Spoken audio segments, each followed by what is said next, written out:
Iran Israel ఈ రెండు దేశాల మధ్య యుద్ధానికి అసలు కారణమేంటి? ఇరాన్ ఇజ్రాయెల్ మధ్య యుద్ధం ఎలా మొదలైంది?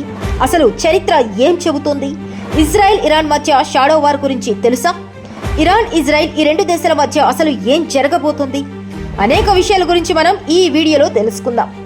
మధ్య ప్రాచ్యంలో యుద్ధ మేఘాలు కమ్ముకున్నాయి. ఇజ్రాయెల్పై డ్రోన్లు, క్షిపణులతో ఇరాన్ పెద్ద ఎత్తున దాడికి దిగింది.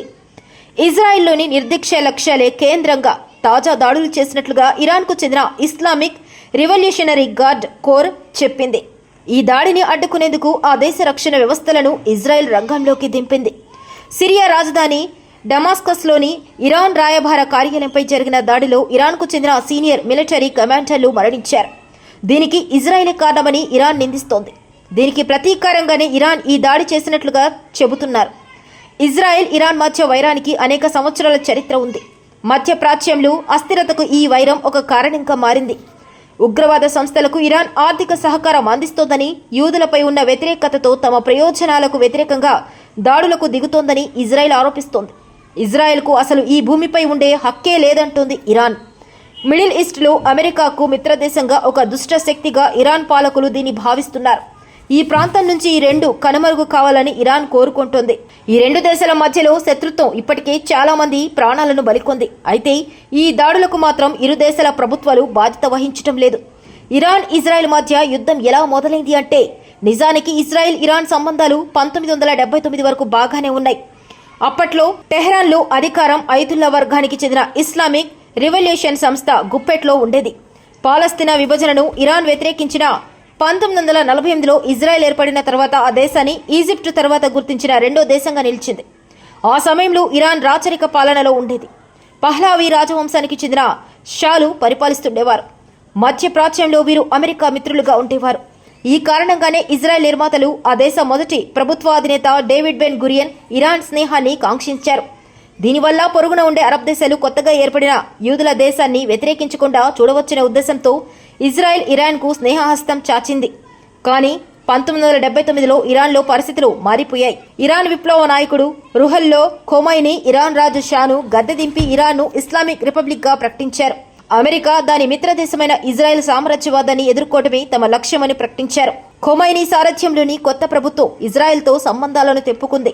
ఇజ్రాయెల్ పౌరుల పాస్పోర్ట్లను గుర్తించడం మానేసింది. టెహ్రాన్లోని ఇజ్రాయెలీ దౌత్య కార్యాలయాన్ని సీజ్ చేసి దానిని ఇజ్రాయెల్ ప్రభుత్వానికి వ్యతిరేకంగా ప్రత్యేక పాలస్తీనా దేశం ఏర్పాటుకు పోరాడుతున్న పాలస్తీనా లిబరేషన్ ఆర్గనైజేషన్ అప్పగించింది. ఇంటర్నేషనల్ క్రైసిస్ గ్రూప్లో ఇరాన్ ప్రోగ్రామ్ డైరెక్టర్గా ఉన్న అలీవాజ్ బీబీసీతో మాట్లాడుతూ, ఇరాన్ కొత్త పాలనలో ఇజ్రాయెల్ వ్యతిరేకత అనేది ఓ మూల స్తంభం లాంటిది.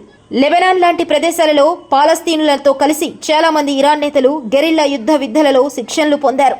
వారికి పాలస్తీనుల పట్ల గొప్ప సానుభూతి కూడా ఉంది అని చెప్పారు.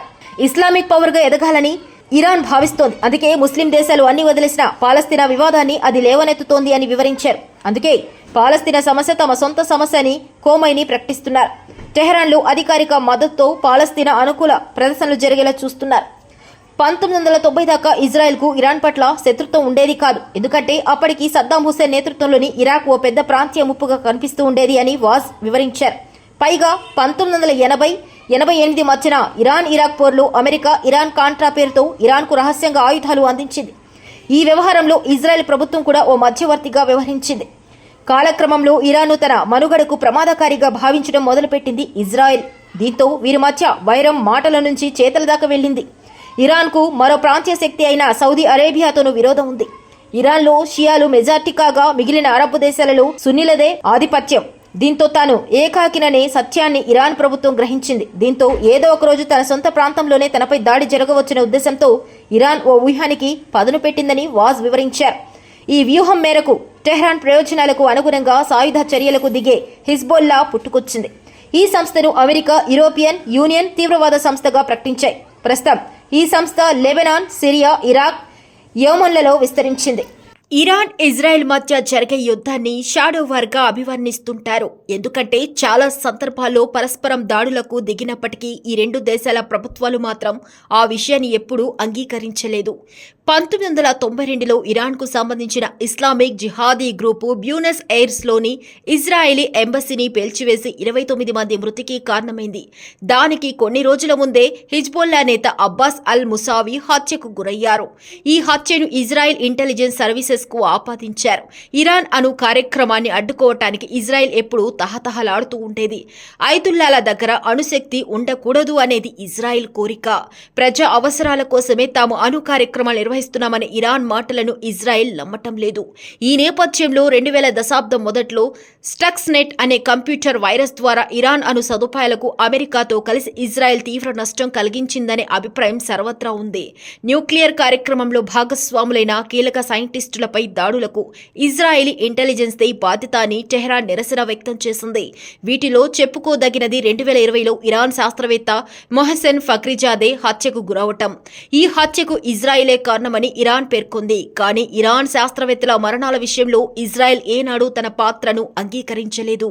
తన భూభాగంలో డ్రోన్లు, రాకెట్ల ద్వారా దాడులు, అనేక సైబర్ దాడులకు ఇరానే కారణమని ఇజ్రాయెల్ తన పశ్చిమ దేశాల మిత్ర దేశాలతో కలిసి ఆరోపిస్తుంది. ఇజ్రాయెల్ సరిహద్దు దేశమైన సిరియాలో 2011లో మొదలైన అంతర్యుద్ధం కూడా ఇజ్రాయెల్ ఇరాన్ మధ్య ఘర్షణలకు మరో కారణంగా నిలుస్తోంది.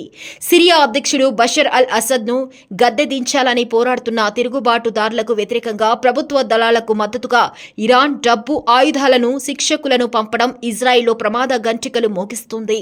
లెబనాన్లోని హిజ్బుల్లా సంస్థకు ఇరాన్ ఆయుధాలను పంపడానికి సిరియానే ప్రధాన మార్గంగా ఉంటుందని ఇజ్రాయెల్ నమ్ముతోంది. ఇజ్రాయెల్ ఇరాన్ మధ్య జరుగుతున్న షాడో వార్ 2021లో సముద్రం పైకి కూడా చేరింది. ఆ ఏడాది గల్ఫ్ ఆఫ్ ఓమన్లో తమ నౌకలపై జరిగిన దాడికి ఇరానే కారణమని ఇజ్రాయెల్ ఆరోపించగా, ఎర్ర సముద్రంలో తమ నౌకలపై దాడులకు ఇజ్రాయెలే కారణమని ఇరాన్ ఆరోపించింది. మీకు కనుక ఈ వీడియో నచ్చినట్లయితే please like, share, subscribe smart Shahrukh YouTube channel. మరిన్ని అప్డేట్ కోసం నెక్స్ట్ వీడియోలో కలుద్దాం ఫ్రెండ్స్. Until then bye.